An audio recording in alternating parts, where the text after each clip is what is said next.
Alrighty, my friends. So we are into another day of the workshop.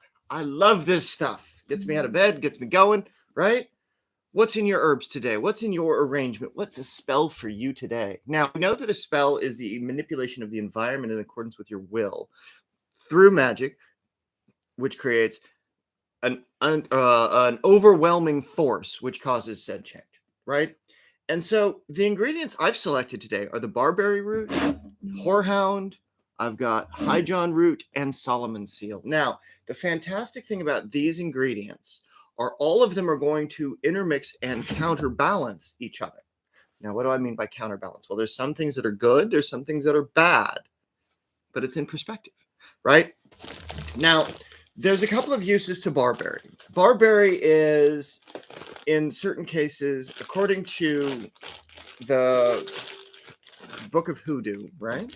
What do I mean by the Book of Hoodoo? Well, there is a book by Catherine Yarnwood. It's the Hoodoo and Root Magic, Urban Root Magic. This one. This is a fantastic little collection of. Good morning, Mike. Shalom. So this states that barberry is used in offensive purposes, right? It is not usually a good thing. It says it's the holy thorn, the mountain grape, Oregon grape, but it is. Barberry is not common of South Virginia, so it's limited uses in hoodoo. It is said by very few writers to attract wealth, but this is because they've confused it with bayberry. Different things than barberry. Barberry is interesting.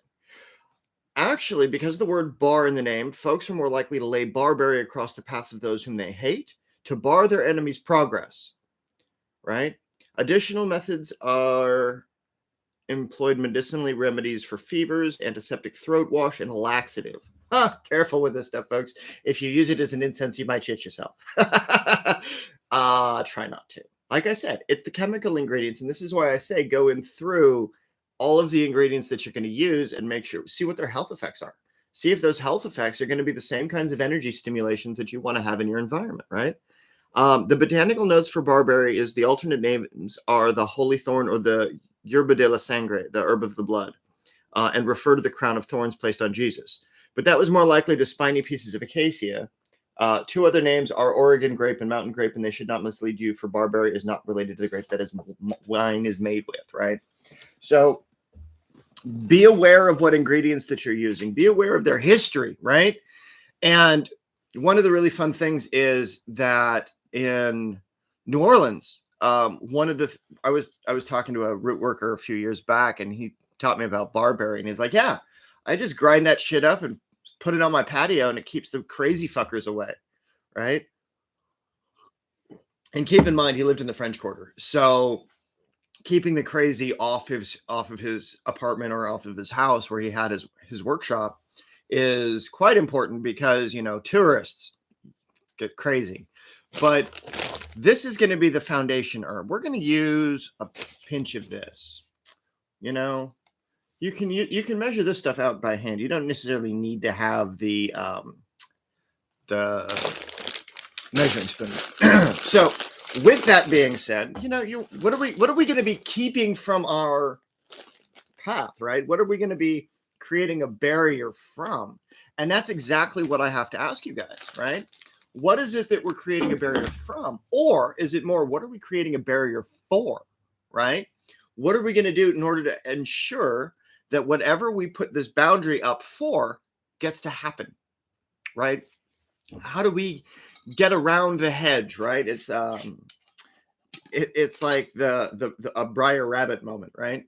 And so horehound, this is one of those things that balances energies between extremes. And so this one's going to have about a tablespoon of that, right? And so why are we having a boundary that's got a balance between extremes? Or are we creating a barrier between extremes so that extremes don't happen? So that way everything is nice and controlled. Can we think about that for a minute? And then we've got the Low-John root. Now, we've talked about this at length in several videos this week. Low-John is one of my favorite indirect ingredients because that's specifically what it deals in.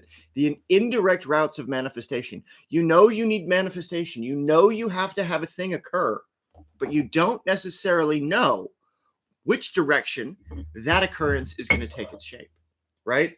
And so by adding this is like, let's make magic, and I don't know what the fuck is about to pop off, but some magic is about to pop off, right? Like if you could throw in like the sparks and you got the things that are shooting up, like that's exactly what Low John root is for. And this is why it makes it so fantastic, is because it gets you into that next level of association. So with this, take a piece of that and you grind it down into your work. So we've got a thing that deals in indirect manifestation. We've got a barrier and we've got a balance between extremes. Now, are we sure that this blend isn't going to be a barrier to indirect manifestation if it's extreme? Right? How do we ensure that that doesn't occur? How do we ensure that the narrative that we're doing and the spell that we're creating doesn't negate itself? Right? Well, this is where it gets really fun, folks, because as you go through and you think, okay, I've got these ingredients. They're set up in such a way that I've got barberry. It's a prevention against extremes. It is the thorn rose, right? It's the briar patch. It's like, have you ever wanted to plant a barrier plant so nobody enters your property, right?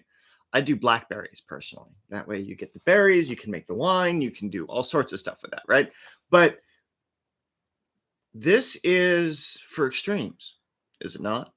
This is for the extremes of unknown manifestation. Are we doing that? Is this what we're doing? Right?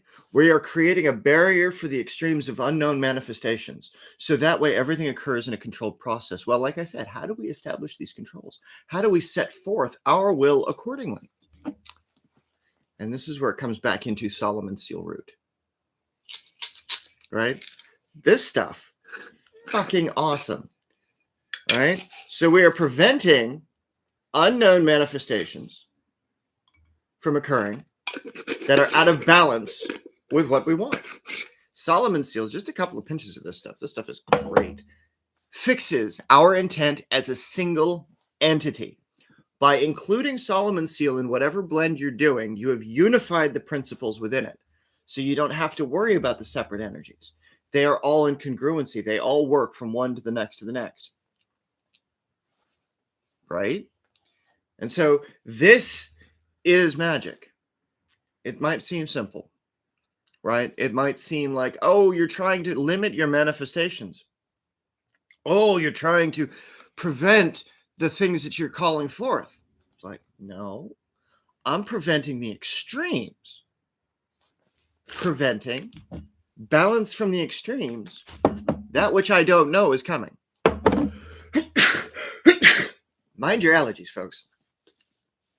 So this is one of those things where you have to be careful. Why do you have to be careful? Is because as you go through and you think about this, okay, well, what is my application going to be? What is the use for this going to be? And here's a hoodoo trick for you. If you clean with Fabuloso, it's a big purple, like I get the big gallon purple jug, like a little bit of this, great for like all the floors, great for the kitchen counters, great for like cabinets, great for the doors, great for the patios and stuff like that. And so if you mix your herbs and ingredients into your cleaning agent, you prevent the bullshit from hitting you, right? So like there's a storm that happened the other day, right here in California, and a bunch of dirt's on the outside of my door, right? Well, this blend is going to get mixed into the Fabuloso, and I'm going to use it as a wash so that way the energies of others bounce the fuck off. If they're extreme and they're unwanted and they're coming at me in an unknown way, right? Like this provides a barrier for those things which are unwanted, unknown, and unacceptable, right? And so that's what we have to think about. We have to think about how is it we're going to get manifestation to be acceptable, that way we bring in the manifestation that we want. We accept the manifestation that we want, right? is because there's a lot of times when I've had to fire clients because they just didn't accept the manifestation that came to pass. There was nothing in their situation that was going to cause this particular event. An event occurs, they get what they want, but it doesn't come about how they think they want it, right? Well, because they think that they want it in only such a way, it eliminates the possibility of it happening, but in a different way. And I specialize in the things that other people don't. And that means if you've got situation A and you need it to be resolved similar to fashion C, right? Do you take road B or do you go through the rest of the alphabet and then back to C, right? And so the typical answer would be, well, you would just go A, B, C, right? Like that's the standard answer, right? Well, under certain conditions, you have to go backwards through the alphabet. You have to go from A to Z all the way back around so you get to C. Because the individual has done something so asinine, so badly behaved, that the road to B to C, while it might look good, isn't. What do you mean? I mean that if you are blocking somebody on your Facebook Messenger and they are continuously texting you and you're trying to get them to divorce their husband because you're screwing their girlfriend on the side and they're calling you out, they're going to be an obstacle. So you have to create a bunch of different opportunities around that individual so they are inspired to leave the situation. So that way the situation opens up and then the individual client has to go through a bunch of other shit. And so that client then is isolated from the situation and then they are easier to interact with, influence, and create the modalities around using energy and using the strings of mastery, right? And so this is the kind of thing that you have to think about when you're thinking about your spellcraft is the road from A to B exactly what you need, or do you have to throw a Z in there? Do you have to throw a Q in there? Can you go A, S, M, L, O, C? What happens if you do that, right? And so magic is nonlinear, right? Indirect roads allow for the manifestation to occur, but they can occur in so many varieties of ways that if you can prevent those weird occurrences from being too extreme, then you can create the balance of what you want. So with that, my friends, I'm going to say have a wonderful day. Stay safe, and I will see you in a couple of hours for the right in the afternoon.